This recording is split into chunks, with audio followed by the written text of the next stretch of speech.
Hey everybody, it's Dana. Welcome back to my YouTube channel and blog. Today we're going to be playing with some alcohol inks.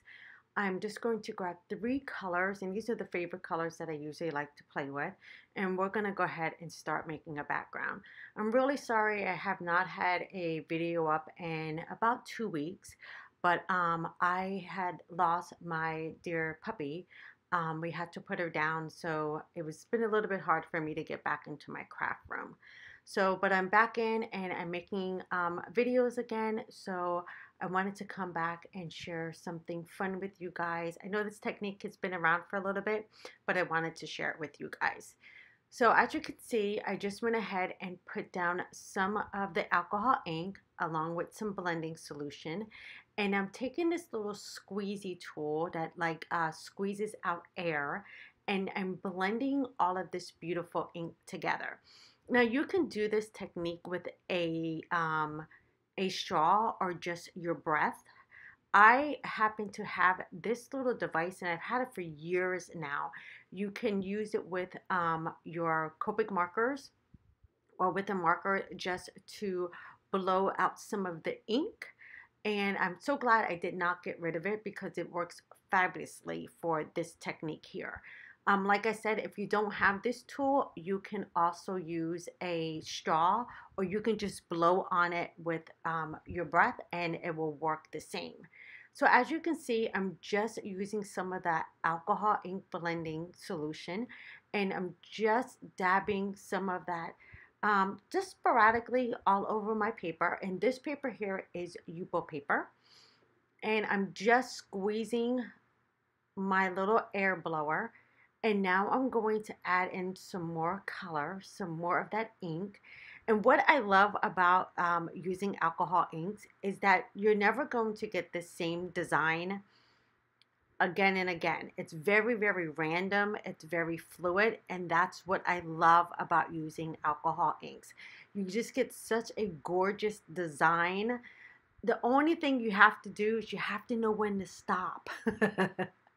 Otherwise, your projects can get a little bit muddy. So I'm going to stop right here because I really like this look.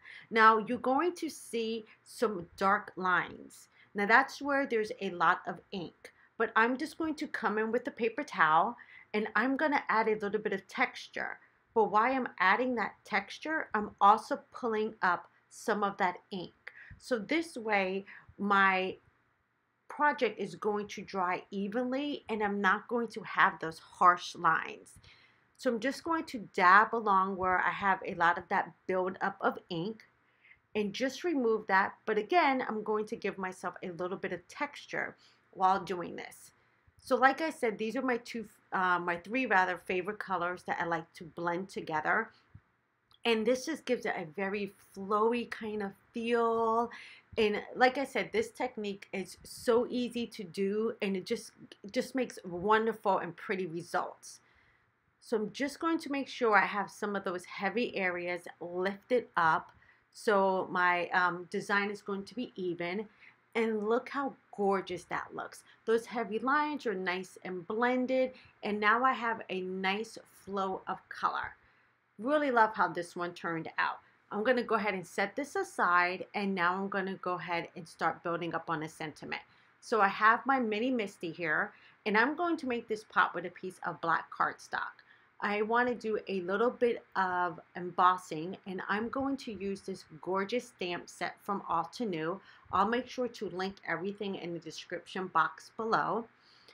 So I'm going to use a embossing buddy, just to make sure that my embossing powder does not stick. Now, since I have everything lined up in my mini MISTI, I can go ahead and close my lid and go ahead and start stamping up my sentiment. Now, for my ink today, I'm going to use the Ink on 3. This is the new embossing ink. This has become my favorite. And I'm going to ink up my sentiment very, very well because, of course, I want to get a first good impression on this. You guys have heard me say that before. I'm going to press that down and go ahead and lift my lid, and that looks fantastic. Now I can go ahead and start the heat embossing. I'm just going to use white embossing powder for today because I'm going to mount this onto a white card base.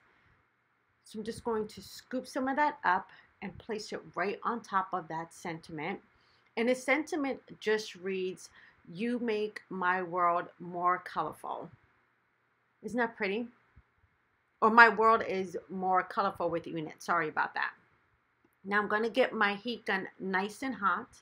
And I like to start melting my heat embossing or my powder from the back side and then bring it around to the front side. And that keeps my embossing powder from blowing everywhere. I have been known to blow embossing powder all over my project. So this is just a little tip. So now that looks perfect, and now we can go ahead and finish up the card. I went ahead and cut down the YUPO paper with a stitched rectangle die as well as my sentiment, and now we're going to go ahead and start putting the rest of this card together. Now I want this to really pop, so I'm going to mount this piece here on a black border piece just so it's not sitting against my white card base. And this again is really just going to give this piece an extra little oomph to really make this piece stand out. So I'm just going to go ahead and press that down. And now I'm going to be using a Neenah Solar White 110-pound card base.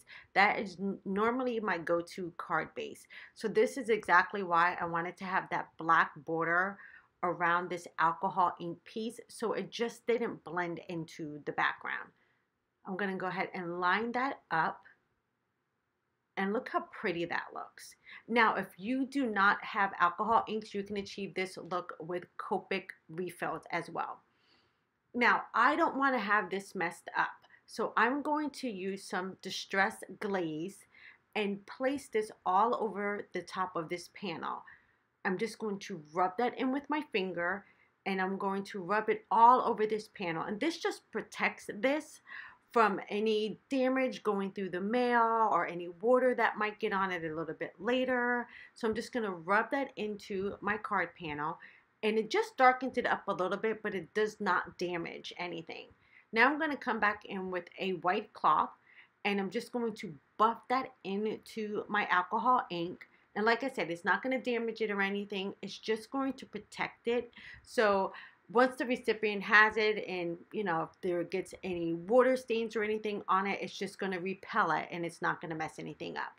See, looks absolutely perfect, but now I know it's protected. Now for this here, I do want to add a little bit more white to my sentiment piece. So I have a Jelly Roll pen, and this is a number 10, and I'm just going to do a little bit more of faux stitching all the way around that sentiment. I just wanted to pop a little bit more. So I just felt the need to have that stitching around because it was just, you couldn't see the stitching from the die. I'm going to grab myself some foam tape to go ahead and pop this sentiment up. And I'm not going to add a lot of fuss to the rest of this card because I really want that beautiful ink background and just the sentiment itself to be the main pieces to this card. Now all I have to do is just remove the foam tape or the backing to my foam tape, and I can go ahead and pop that down to the center of this card. But look how striking that card panel is. I'll be sure to link up another card panel that I did using the same inks. Alrighty, so I just chose to add just a few of these beautiful little gems from Queen & Company, and that is going to finish up the card today. Thank you guys so much for hanging out with me today, and I hope to see you guys in another video soon. If you liked the card today, please make sure to give me a thumbs up, and don't forget to subscribe. I will see you guys in another video soon. Take care, everybody. Bye-bye.